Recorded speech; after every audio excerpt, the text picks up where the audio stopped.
Welcome to Lemons World. for extra lemons crap.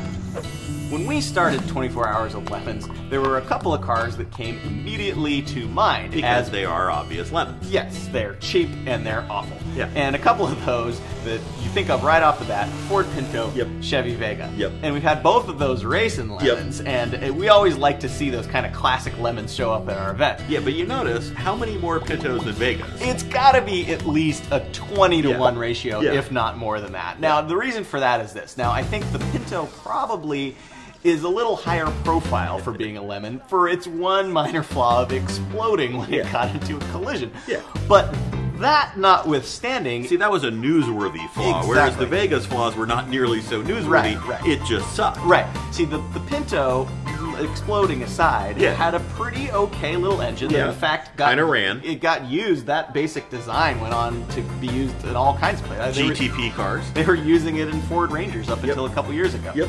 And, you know, the chassis is not super remarkable, but it worked fine. Yeah, yeah. Whereas the Vega, let's see, it rusted. Yes.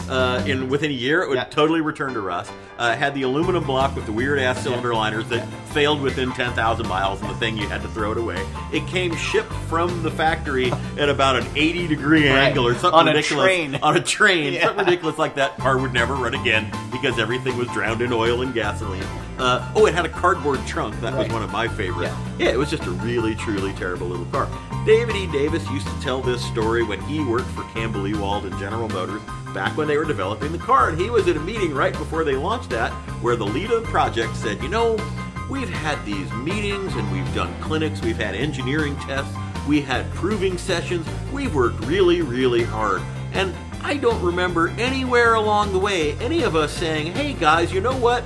Let's build a really shitty little car. But that's what happened. I don't get it.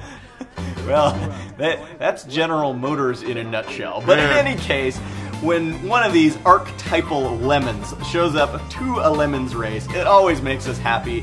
And if you've got a Pinto or a Vega or a Gremlin or one a of Pacer, one of another handful of really recognizable lemons, by all means, bring it, race it in 24 Hours of Lemons. Thanks for watching Lemons World. Don't forget to subscribe.